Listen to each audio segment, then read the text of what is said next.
G'day everyone, it's James Davis from the Pax8 Academy again, and I've got Rob from Service Leadership. Thanks for joining me, Rob.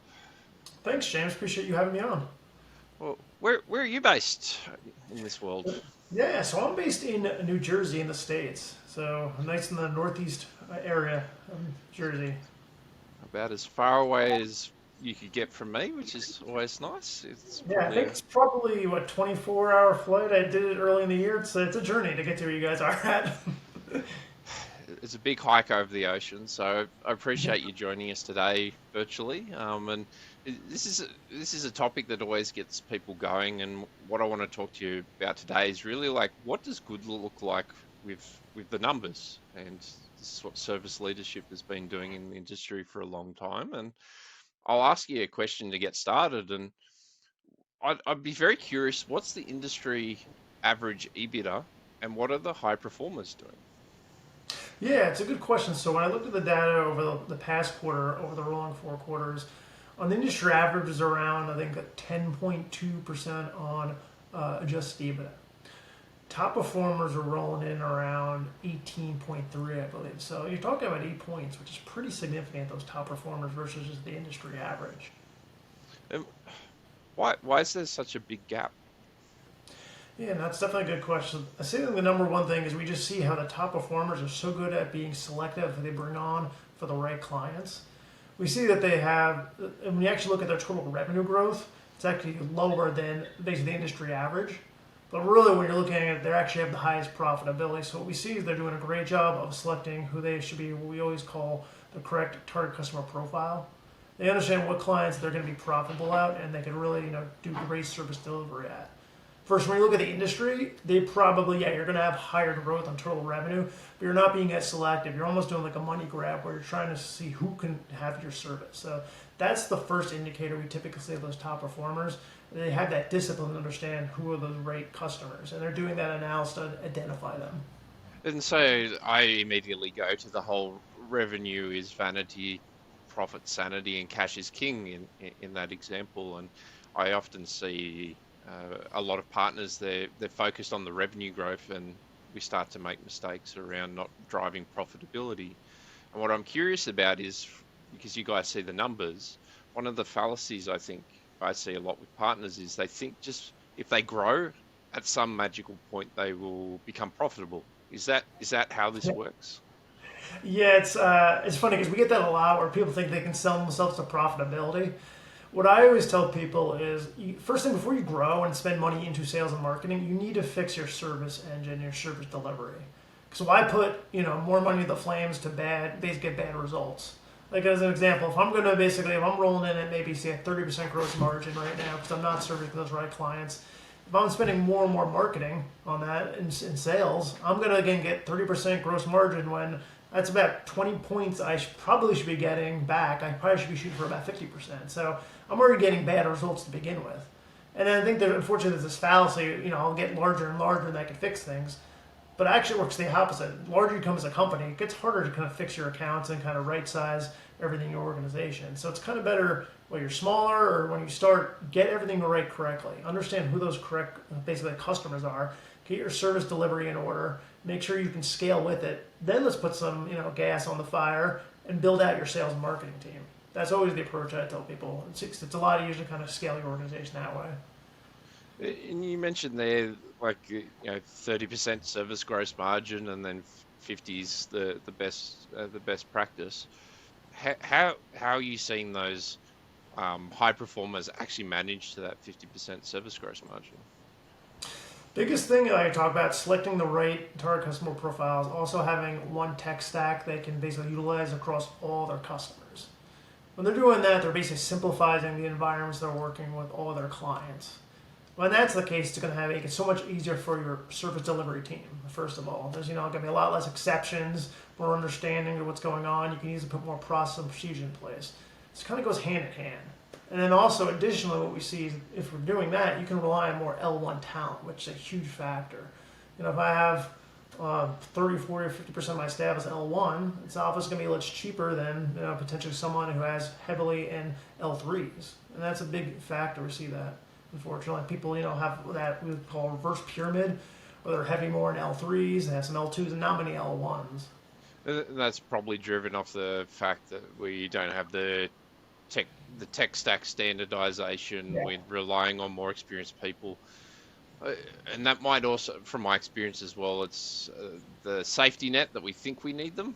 Yeah. And I often see when one of those level threes cycle out, that we haven't actually needed them because we haven't been looking at those sort of operational ticket stats to make data-driven decisions, which fits into, I guess, what you guys do at service leadership is to build out that visibility on the data to help people make those decisions. And I think it's a different mindset, Exactly. isn't it? Yeah, it's definitely different, especially because again, you're talking to most business owners. They're trying to build a business. They're not thinking at that level how they're going to scale that organization, and they have to make those decisions. I think also another factor we always see is when you're building up your business is you get that unicorn engineer, you get very excited because they can't handle everything and they can really fix all problems that are happening. Problem with that is you become so reliant on them, and also let's be honest, they're probably gonna be pretty pricey. And as we noticed the last couple of years, if they come to you, knock on your door with a high price offer, you must feel obligated. You need to pay them. Not that you want to see people leave, but you don't want to be put in that spot. So any way you can avoid that kind of reliance on one person, it really helps your organization. Uh, Talking about scale, and you're talking about we want to get things right with our numbers and our pricing and our tech stacks before we can scale. What what do you typically see as those plateaus of scale where you need to start to change your mindset and thinking as you go through that sort of growth journey on the revenue and EBITDA growth? Yeah, typically, like my first one I always see is maybe like when you reach maybe 2 million, when all of a sudden you realize, I can't have my organization be as linear as it was before. I got to now potentially bring in some managers or have different chains of command. Then eventually, I feel like maybe you get to 4 or 5 million, and then maybe you've capped out where, okay, maybe now I need to move on beyond the owner-led sales, and maybe I have to make some investments to build out my sales teams. And kind of, then beyond that, maybe you hit 10 or 15, but there are some not official thresholds, but people kind of feel it when all of a sudden your growth is not as exponential as you want it to be. And it mostly is just bottlenecks, as we typically see, on individuals. And you need to make investments in your, engineers, your management team, or whatever it is to kind of really be able to grow. It's it's interesting that you mentioned those sort of 2 million, 4, 5 million, and then it probably gets to that sort of 8, 9, 10 million. What you mentioned there about the management layer, that's where it gets so important. Going back to what you said around the service gross margin side, if you're only at 30% and then you have to go hire a manager, what's going to happen? You're going to go even further down, and you're just adding more and more cost. And that's going back to that fallacy of you can sell yourself into profit. Yep. This is where it gets more difficult. And I often see, especially around that 4 to 5 million, that's probably where a lot of people really tank out their EBITDA and go well Mhm. below the industry average. Is that is that often what you see? Well, it's interesting because we do see high performers that still could be at 4 or 5 million. So I wouldn't say it's a certain threshold, but I think people just need to pay attention to when they do need to make, say, investments in their organization. When is the appropriate time, and also budget for it. I think that's another thing. Sometimes people want to make some investments in certain areas. They have to have an idea. Okay, let's say I bring on, this service manager. It's going to cost me an extra 100,000 or whatever that might be. What is that going to do to my overall profit of my firm?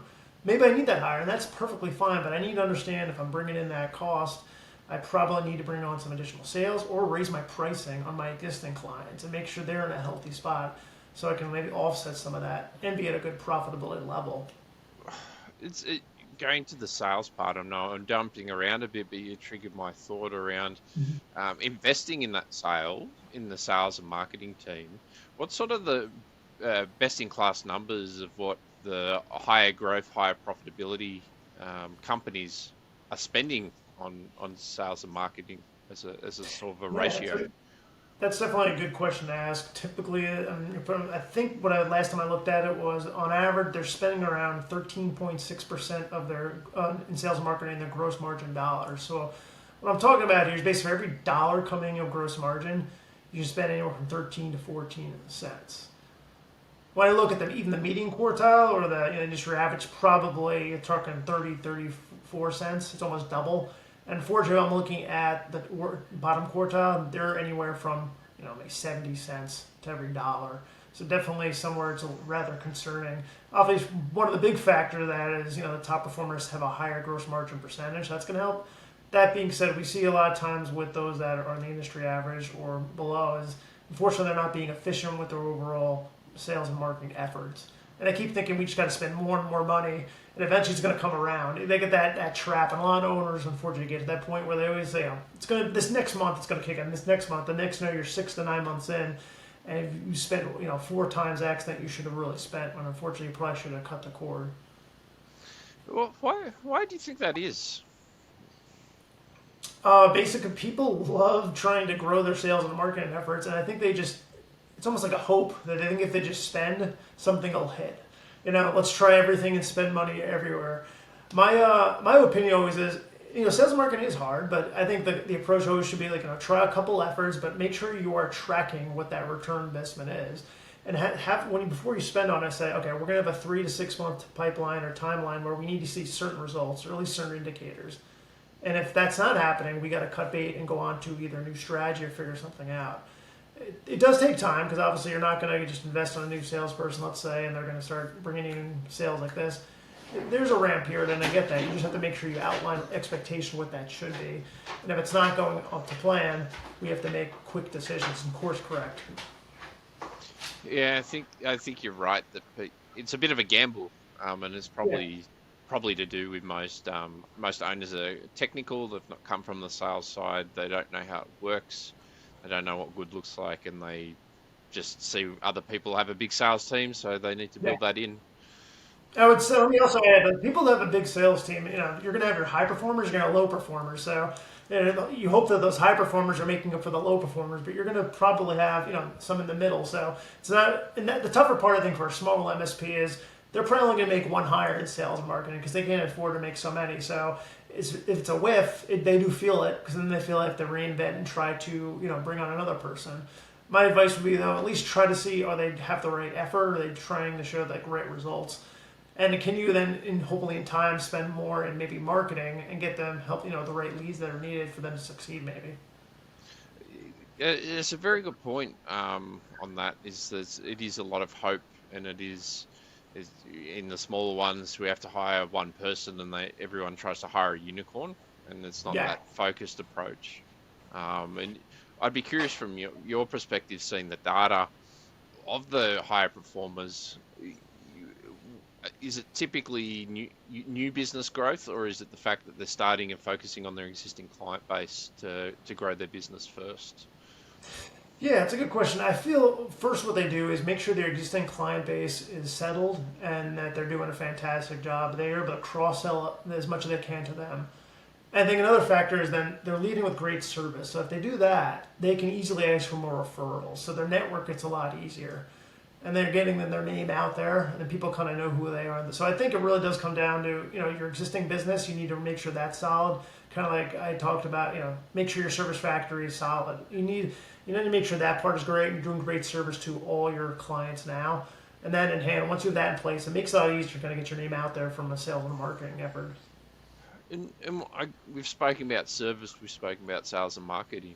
Curious for the other operating expenses. What's the industry average spending on your general and administrative costs and occupancy expenses compared to the ones that are high performing?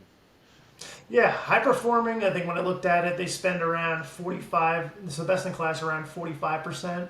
So if I'm taking that 45% plus maybe the 13 from sales, my overall operating expenses is anywhere from 58%. So what that's telling me for dollar coming in, gross margining, spending 50 cents basically in operating expenses, which I just mentioned that potentially 45 of them would be G&A, which significant amount of that is going to be overall compensation of the admin team and the leadership team, and then overall probably just have a category of all other expenses, which is other things that are in there.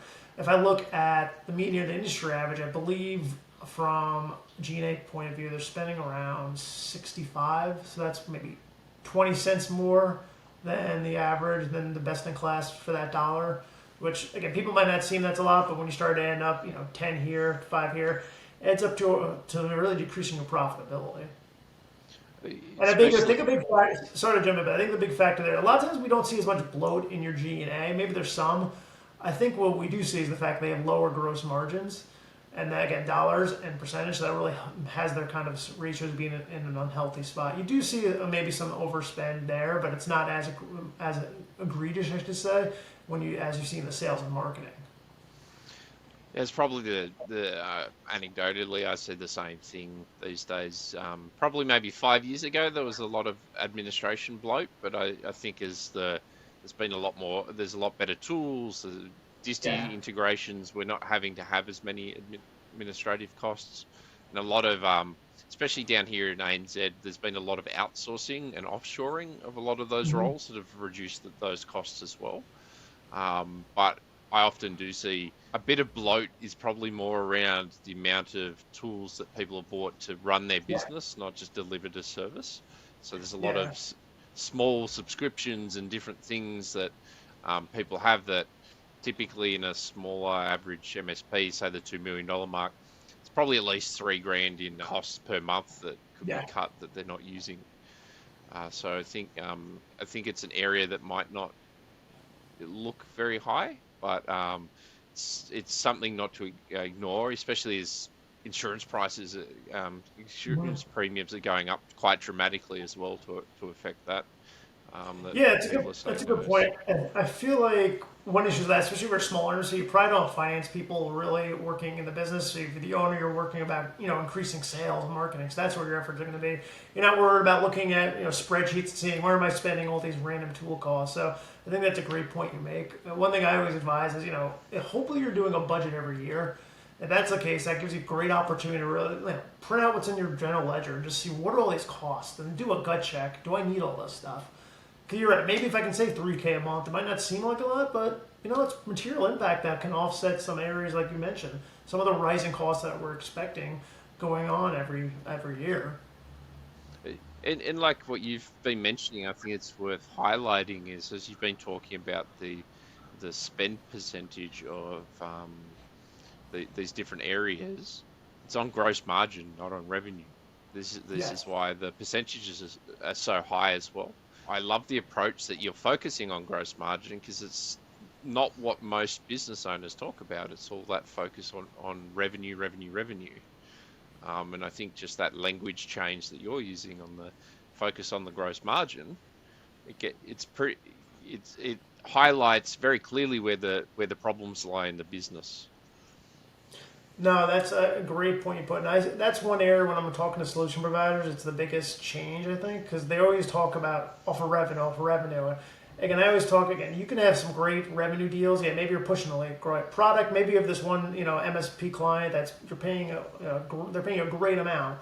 But if you're making, say, again, 20% service gross margin on that because you've underpriced the solution, or maybe it's just too much cost, what is it really doing for you? So I think people are really have to understand what is my cost of goods sold and what are my gross margins. That's really important to get understanding.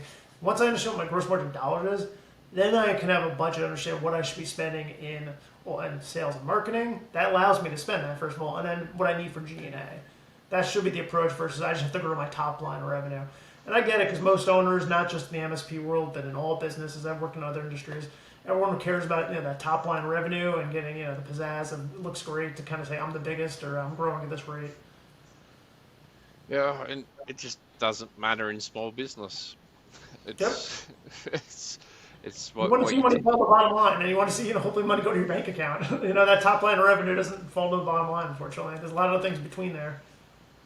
and that this is a good point to circle back to where we sort of started and we were talking about the profitability and you mentioned adjusted EBITDA in that conversation. What does that actually mean?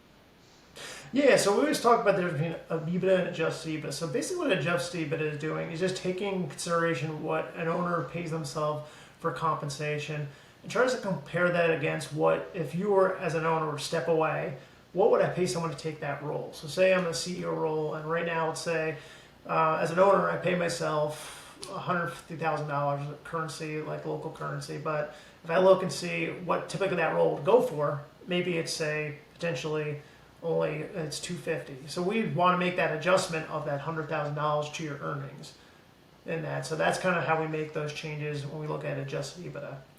And the reason behind that is basically because we want to, again, see what would happen if we had to bring in an owner kind of take on that responsibility. When doing due diligence or looking for, basically acquisitions, that's one of the major things people look at. So we're basically comparing apples to apples in the financials.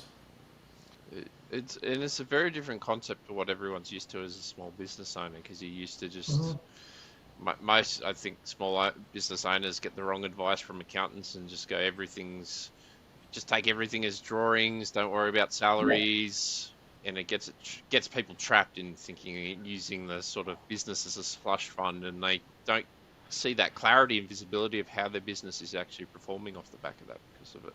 Exactly. And I think it's important because you want to just know what you are. You want it that real comparative. How you might feel like you're making money into your business, but you want to really see what are my financials if I were to run this like a normal business. And you want to compare that against what the industry is doing, and hopefully you're comparing against a budget.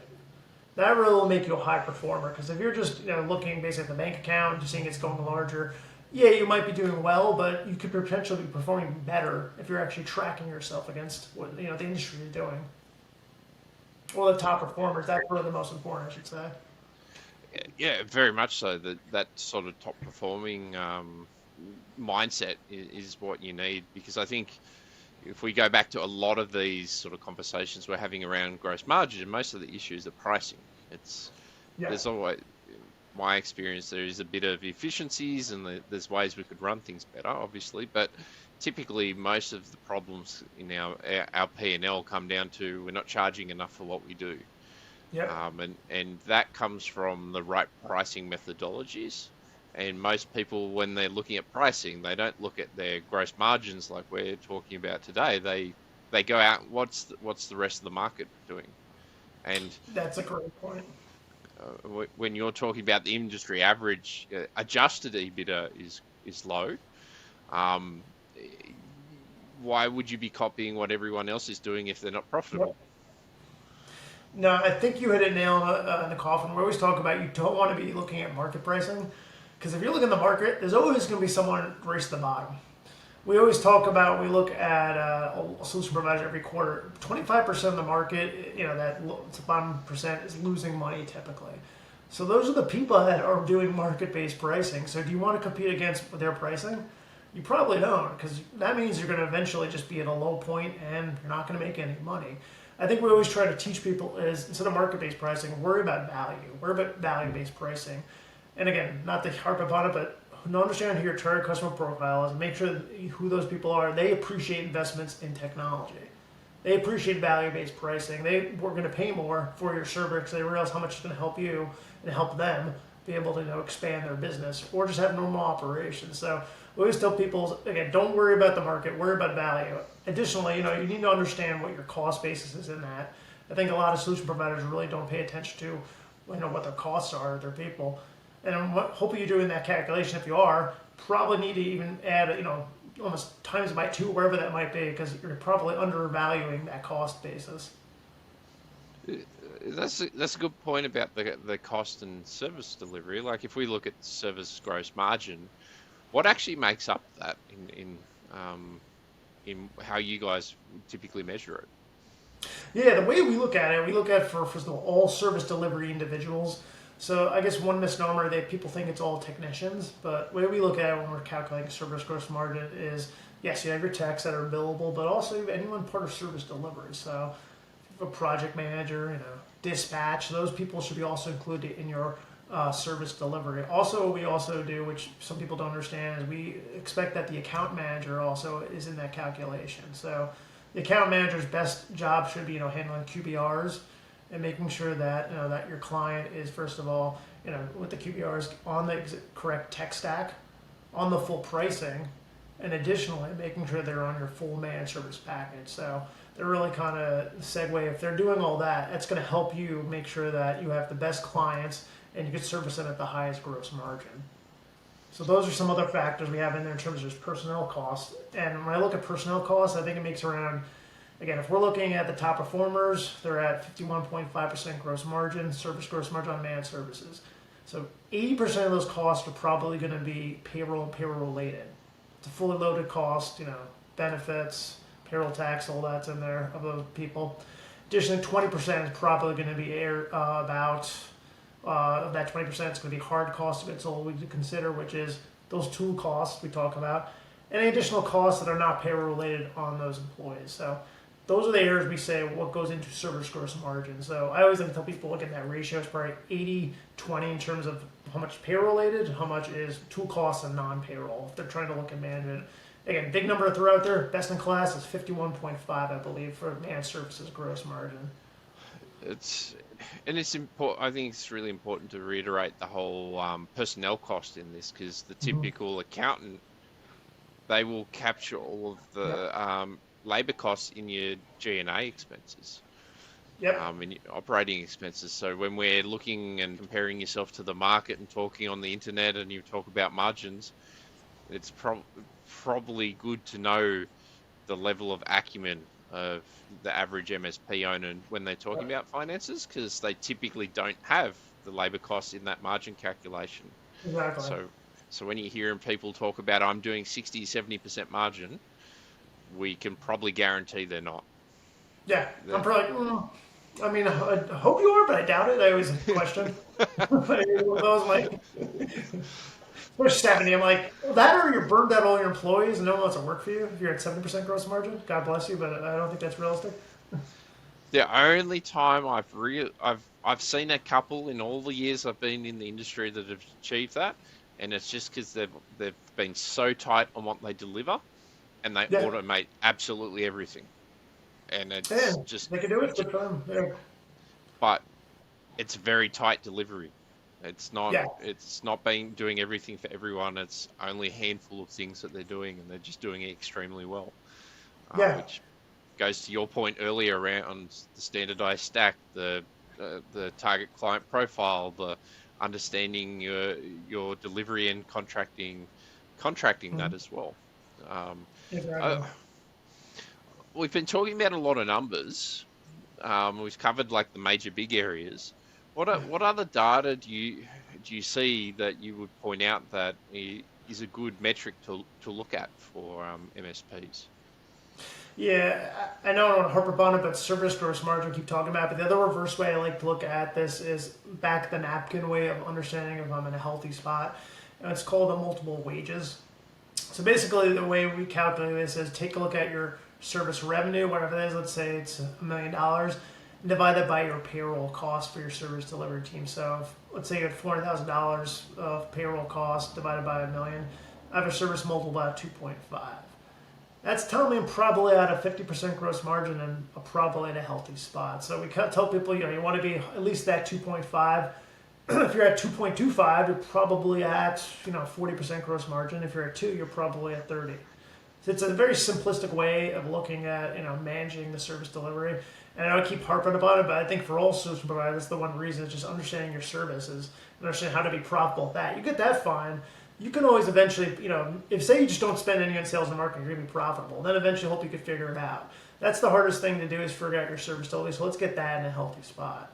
So that's kind of the way I like to look at it. Additionally, the good thing with that metric, I always like to tell people, is it gives you a really good insight how I should budget and like what is my salary cap of my payroll team, of my service team. So again, if I'm looking at that same scenario, reverse it. Let's say next year I'm budgeting about $1 million of service revenue. I divide by that 2.5, which is that ratio I want. It tells me I can only spend $400,000 or $400,000 of my salary cap I can spend on my service team. So that's kind of getting in a high level instead of trying to go looking at all these ratios and trying to figure it out. Me as a say someone who's not a numbers person, I could understand that pretty simple and apply that to my business. I think that's kind of one of the most important metrics I like to talk about. That's a really good one, and I think I'd highlight there that you said service revenue. Mm-hmm. Um, and I think this is going to some of the points that we've been talking about throughout this, is that visibility and transparency of your numbers, and setting up your chart of accounts and your PSAs and all that to get the right financial data. Because when you start making data-driven decisions, if the data's wrong, you can make some pretty bad decisions, can't you? True. No, it's definitely a good point, and it really comes down to always garbage in, garbage out. So it takes the time to make sure you've set up your financials in a spot where Again, maybe you don't have loads of financials, they're not heavily detailed, but you want to get to the point where you can at least have some basics in place so you can make some educated decisions. I think that's kind of really the most important. And that's what we at least try to people who benchmark with us. People get very fearful that there's a lot that needs to be done. We tell you again, maybe you want to set up these 10 to 15 accounts to kind of match up to what we have so you have that information. And then on a high level, you can make some educated decisions. So I think that's a very important point around the educated decisions, because I think where people get very excited once they start getting visibility of the numbers for the first time, and if they're performing at industry average or below, they want to obviously be high performing. And I've seen people make some very bad and poor decisions because their numbers were wrong, and their processes for billing and other things compounded that. So I've got a horror story where I know someone that um, was doing service leadership. They saw they were using that as their gospel in the Bible. They saw they were losing money. They ended up, and quite significant amount of money. They ended up sacking 3 people. Then 2 other people jumped ship because they thought the company was going under, and then it turned out the bookkeeper wasn't actually syncing in their invoicing from ConnectWise properly. So there was like $300,000 a month or something that was missing, and they were actually running at average profitability, but because they didn't have that proper visibility and didn't dive into it enough, they made poor decisions, and it really hurt them. So I think and you probably agree, is this is a learning journey of how you go about this. I think it takes time, especially, I feel that we've got it. It's much easier now on board and look at the information, but I always tell people to ask questions, before if they have any, or, work with you guys like at Pax8. You guys are doing a great job of educating your clients on, what do these financial rules actually mean? If somebody either that or at least ask, peers, or find ways to kind of make sure you're looking at the right information and feel like you are comparing yourself apple to apple. That's really important because you're right. You don't want to be a spot where you're making rash decisions. Unfortunately, people are losing jobs because the data is not correct. And to your point too, is if the data is correct and things aren't going right, hope isn't really a strategy. So Yeah, you need to make exactly. that. You need to make those quick, decisive decisions to stem the flow. And I think, having worked with you guys for a long time, we probably saw that best in the COVID times. Yeah. Uh, People that made decisive, educated decisions um, ended up better performing after COVID and during COVID than the ones that either sat on their hands or made wrong and rash decisions because they were panicking because they didn't have the correct information. That's correct. Yeah, we definitely saw that, and we've done a lot of material on what we call the rapid recovery, how to just kind of get you through COVID. We saw the top performers; they acted fast, but they used the data to kind of make the right decisions. Those that kind of potentially just wait and wait to make decisions. Next it's a month, another month, a month. Every month you wait, it's either potentially losing more clients, maybe potentially having losing easy clients and not raising your rates, or whatever you might be dealing with. They're just not growing, or just maybe have to deal with things internally with your staff. It just compounds. So each month you're losing more and more money. You got to act fast, unfortunately. And again, you don't want to act fast in a bad way where you make the wrong decision, but again, rely on the data. That's really the most important. I think this is a good time to start to wrap up. We've covered a lot of topics, a lot of areas, and we've tried to simplify it, but it's still a bit complex. What do you want people to walk away from this session, like really taking away from it, and what would you advise people to do as their next sort of action steps? Yeah, that's a good question. Again, kind of like help upon really understand what's your service gross margin. Really dive into that and get a feel, understanding, are you in a healthy spot? Hopefully, you're benchmarking with us. If you're not, that's perfectly fine. But if you're not, even use that what I talk about, that multiple of wages calculation, that 2.5 divided by your service revenue, because you really understand, am I in a healthy spot with my service delivery? That's where it all starts. If you can get that, we have a lot of material, that we can provide. We're Pax8, obviously, you guys can help people understand what they need at the next step. Understand where you're at currently now. I think that's what people really need to kind of spend the time on, being in the service business. I love that, and I couldn't agree more. Is just get that and get your finances in order. Like get that, Yeah. get the right data so that you can really see that visibility and start tracking it and making the right decisions and get help. It's That's the some biggest thing, get help too. Like that you point out, because I think people get fearful. Like, ask for help. I think one thing that's great is in our community, like the MSP space, solution provider space. There's so much people that want to help. Everyone wants to help each other out. Doesn't matter what region you're in. There's so many of us that we all want to help out between all the associations. So, or your people in there. So just ask for help. People are there to kind of want to make sure you're profitable and you're going to grow. I couldn't agree more, and I just warn people of just be mindful if they're looking at the forums and stuff and making sure they're comparing apples to apples and not taking Yep, everything on the surface level. So I agree with it's that. been it's been an awesome conversation, Rob. Thank you so much for joining me, and I look Let forward me to having know. you again in the future. I appreciate that. Can I say one more thing? Go for it, mate. Thanks, appreciate it. No, I just wanted to bring up, we have also at Service Leadership, we're actually doing an annual compensation report that we had done last year, but we're bringing it out again this year. So we're really excited, hoping to get more people, members from the APAC community. Last year, I think we had 10% of our sample size was from APAC. When we had done it 6 years before, it was only 2. So great commitment in the past. So we're actually, that's open again. We'd hopefully get some more commitment from your territory, because we want to get more data points and help you guys as much as possible on our what we're seeing in the market. Awesome. This is great. This is a great initiative, and the more people that get involved in these sort of data projects, the more visibility we've got in general as an industry to make better decisions as a whole. So Of course, yeah. that's amazing. Well, thank you so much, Rob. And I'll get you on again in the future, no doubt. Great, appreciate it. Thanks, mate. Thanks.